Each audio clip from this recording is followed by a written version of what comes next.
कामदेव का प्रयास विफल हो चुका था। सारे देवता हार मान चुके थे। शिव भी अपनी शक्ति के बिना अधूरे थे। उनकी पूर्णता भी पार्वती के साथ में थी। अब शिव पार्वती विवाह की सारी आशा जुड़ी थी सिर्फ देवी पार्वती से। केवल वे ही थी जो अपनी तपस्या, अपने प्रेम, अपने आकर्षण से पाषाण बने वैरागी महादेव को पिघला सकती थी। कामदेव के भस्म होने पर और महादेव के अंतर ध्यान होने के बाद देवी पार्वती ने उनकी प्राप्ति के लिए कठोर तप का मार्ग अपनाया। वो अपने माता पिता की आज्ञा लेकर गंगोत्री के पास भृंगी तीर्थ में तपस्या करने लगी। पहले वर्ष में पार्वती ने केवल फलों का भोजन लिया, दूसरे वर्ष में केवल पत्तों से निर्वाह किया और तीसरे वर्ष पत्तों को छोड़कर पूरी तरह से निराहार रहकर तप करती रही। उस समय उनका नाम अपर्णा पड़ा। देवी पार्वती को कठोर तपस्या करते हुए सैकड़ों वर्ष बीत गए, मगर महादेव की कृपा नहीं हुई। उन्हें माता मैना बार बार समझाती। बेटी पार्वती, तुम्हारा ये हाल देखकर बहुत दुख होता है। जो शिव कामदेव के वश में नहीं आ सके, वो विवाह के लिए कैसे मानेंगे? तुम्हारी तपस्या व्यर्थ ही जाएगी पुत्री। मेरा निश्चय अटल है माता। जब तक इस देह में प्राण है, मैं उन्हें पाने का प्रयास करूंगी। प्राण नहीं रहेंगे तो फिर जन्म लूंगी, फिर प्रयास करूंगी, लेकिन एक दिन मैं उन्हें अवश्य पालूंगी। शायद मैना को पता नहीं था कि पार्वती कोई और नहीं, शिव की शक्ति है, शिव की दृढ़ता है। शिव अपने संकल्प से झुक सकते हैं, मगर पार्वती नहीं। देवी पार्वती के कठोर तप और कष्ट देखकर भगवान विष्णु और देवताओं ने भी तपस्या कर महादेव को प्रसन्न करने को ठानी। उनकी तपस्या से प्रसन्न होकर आखिरकार महादेव ने उन्हें दर्शन दिए। आप सभी की तपस्या का क्या कारण है, बताइए। इस पर भगवान विष्णु ने उनसे कहा, आप त्रिकालदर्शी हैं महादेव। सब जानते हैं कि कैसे तारकासुर ने पूरी सृष्टि को अपने अत्याचारों से दुखी किया हुआ है। उसको वरदान प्राप्त है कि वो केवल आपके पुत्र के हाथों ही मर सकता है। अब हम सभी देवता और पूरी सृष्टि इस बात की प्रतीक्षा कर रही है आपका विवाह जल्द से जल्द माता सती के पुनर्जन्म देवी पार्वती से हो और इस संसार का कल्याण हो। इसी कारण कामदेव ने आपकी तपस्या भंग करनी चाहिए थी, मगर खुद भस्म हो गए। देवी पार्वती भी आपको पाने के लिए कठोर तप कर रही हैं प्रभु। हम सब पर अपनी कृपा करें, देवी पार्वती की तपस्या का फल उन्हें दें। महादेव शिव ने ध्यान लगाकर तपस्या में लीन देवी पार्वती को देखा। उन्होंने निश्चय किया कि देवताओं की बात मानने से पहले वो देवी पार्वती की परीक्षा लेंगे। इसके लिए उन्होंने अलग अलग तरीके अपनाए। कभी अपने दूतों को पार्वती के पास भेजा तो कभी सप्तऋषियों को। सबने शिव जी की बुराइयां करके बड़ी कोशिश की पार्वती का निश्चय तोड़ने की, मगर कोई सफल नहीं हुआ। तब महादेव शिव एक ब्रह्मचारी का रूप धरकर खुद देवी पार्वती की परीक्षा लेने पहुंचे। देवी, तू जिसको पति के रूप में पाने के लिए तपस्या कर रही है, वो पत्थर दिल है। वो तेरे तप से कभी नहीं पिघलेगा। उसे विवाह और रमण से कोई मतलब नहीं। बेकार में खुद को मत जला और माता पिता की बात मानकर कोई अच्छा सवर देखकर विवाह कर ले। ब्राह्मण देव, मेरे हाथ में केवल तप करना है, फल देना उनकी इच्छा है। उनकी हर इच्छा में मेरी स्वीकृति है। अगर उन्होंने सोच ही लिया है कि वे प्रसन्न नहीं होंगे, तो मेरी प्रसन्नता भी इसी में है। ओ सुकुमारी देवी, फिर इतनी कठोर तपस्या का क्या लाभ? लाभ और हानि देखकर व्यापार किया जाता है, प्रेम नहीं। महादेव के प्रति मेरा मन, मेरी भक्ति एक मार्ग ही है, जिसमें वापस लौटने का कोई मार्ग नहीं। मगर प्रेम आंखें और बुद्धि खोलकर किया जाता है देवी। तेरा संकल्प विवेकपूर्ण नहीं है। तू हिमालय की राजकुमारी है और वो शमशान में रहने वाला, शवों की भस्म लपेटने वाला। सर्पों को हार बनाकर पहनने वाला, विष पीने वाला है। वो भूत प्रेतों की संगति करने वाला वैरागी गृहस्थी के लिए बिल्कुल भी उपयुक्त नहीं है। तुम जैसी रूपवती गुणवती कन्या को तो किसी देवता का चुनाव करना चाहिए, जो तुम्हें सारे संसार के सुख दे। बस ब्राह्मण, बहुत हुआ। ब्रह्म ज्ञानियों जैसा वेश धरा हुआ है, मगर तेरी बुद्धि में जरा भी ज्ञान नहीं। तभी तुझे त्रिलोकीनाथ महादेव शिव में इतनी कमियां नजर आ रही हैं।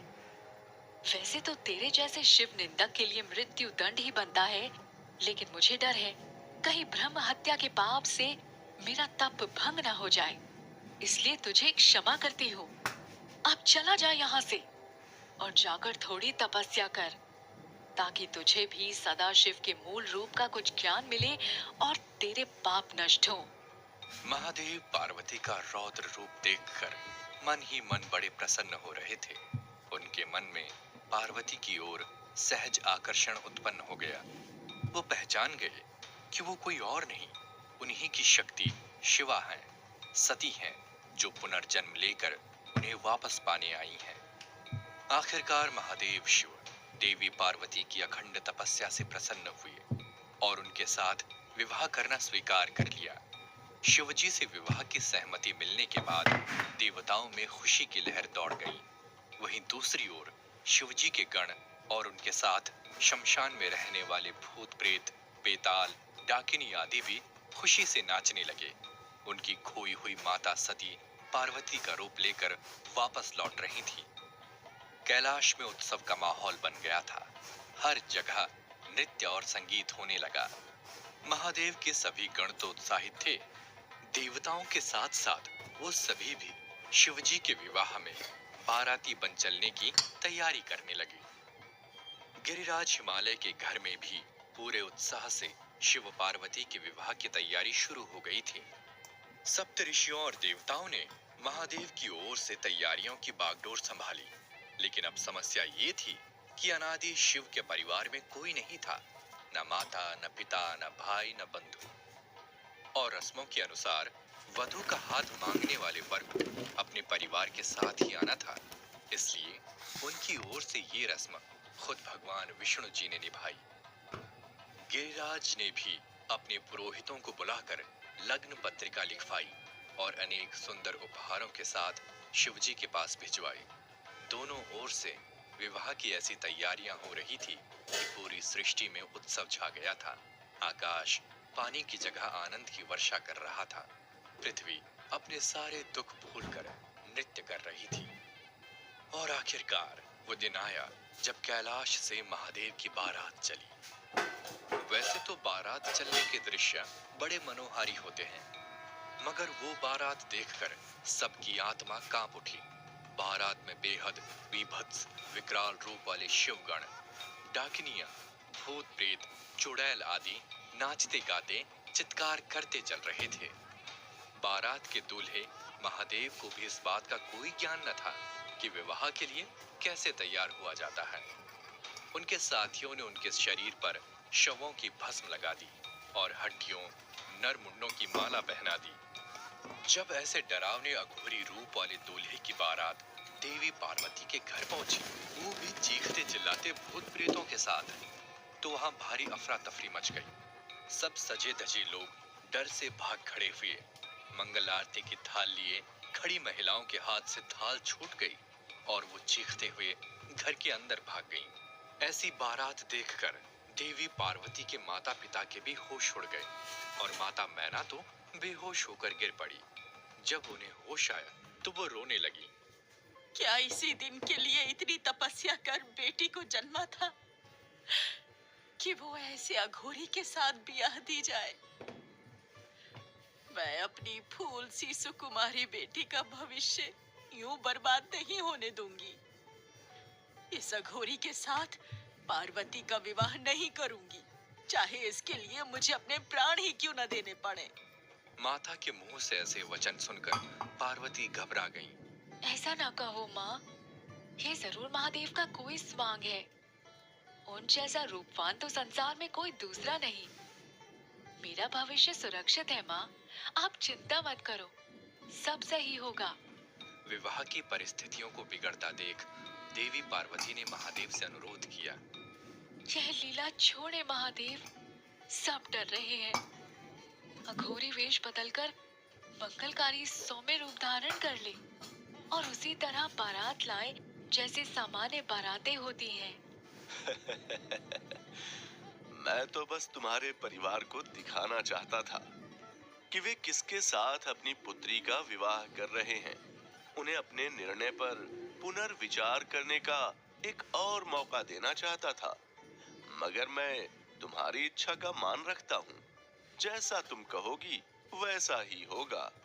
और भूतनाथ भोलेनाथ बन गए। भगवान विष्णु और सारे देवताओं ने मिलकर महादेव को सुंदर वस्त्रों, आभूषणों और फूलों की मालाओं से तैयार किया। अब वो संसार के सबसे आकर्षक दूल्हे लग रहे थे। उनके साथ आई बारात ने भी अपना रूप बदल लिया।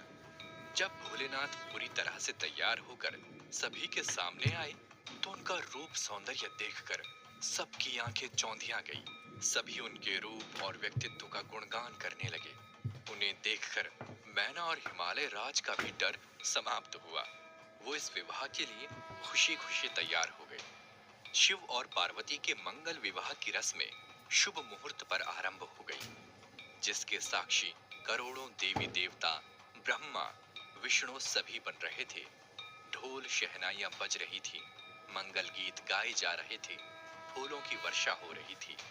शिव और पार्वती दोनों ने एक दूसरे को वरमाला पहनाई, वचन भरते हुए फेरे लिए और सारी रस्में विधि पूर्वक संपन्न की। और आखिरकार भगवान शिव को उनकी खोई हुई शक्ति पार्वती के रूप में मिल गई। शिव पार्वती के मिलने की वो रात्रि शिवरात्रि कहलाई, जब भगवान शिव वापस अपनी शक्ति भगवती को प्राप्त कर संपूर्ण हुए।